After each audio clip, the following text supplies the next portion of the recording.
The Prophet by Kahlil Gibran. Chapter Pleasure.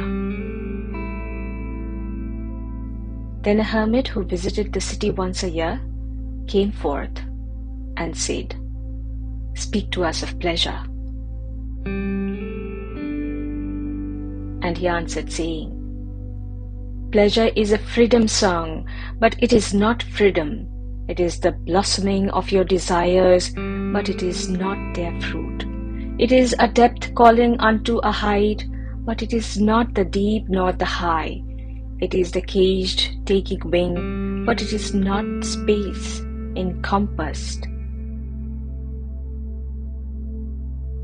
Aye, in very truth, pleasure is a freedom song, and I fain would have you sing it with fullness of heart.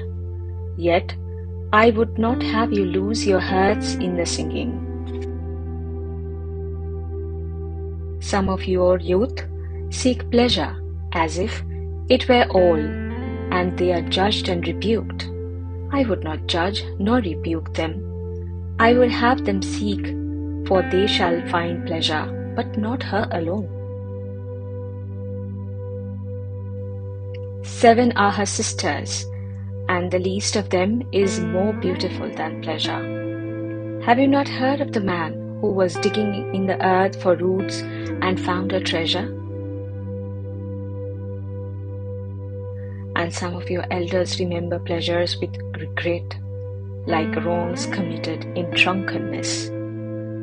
But regret is the beclouding of the mind, and not its chastisement. They should remember their pleasures with gratitude, as they would the harvest of a summer. Yet, if it comforts them to regret, let them be comforted. And there are among you those who are neither young to seek nor old to remember, and in their fear of seeking and remembering, they shun all pleasures, lest they neglect the spirit or offend against it. But even in their foregoing is the pleasure, and thus they do find a treasure, though they dig for roots with quivering hands. But tell me, who is he that can offend the spirit? Shall the nightingale offend the stillness of the night, or the firefly the stars? And shall your flame or your smoke burden the wind? Think ye the spirit is a still pool, which you can trouble with a staff? Oftentimes in denying yourself pleasures you do, but store the desire in the recess of your being. Who knows but that which seems omitted today waits for tomorrow?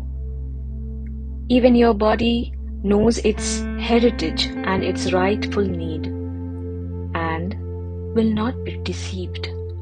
And your body is the harp of your soul, and it is yours to bring forth sweet music from it, or confused sounds. And now you ask in your heart, how shall we distinguish that which is good in pleasure from that which is not good? Go to your fields and your gardens, and you shall learn that it is the pleasure of the bee to gather honey of the flower, but it is also the pleasure of the flower to yield its honey to the bee. For it is to the bee a flower is a fountain of life, and to the flower a bee is a messenger of love. And to both bee and flower, the giving and the receiving of pleasure is a need and an ecstasy.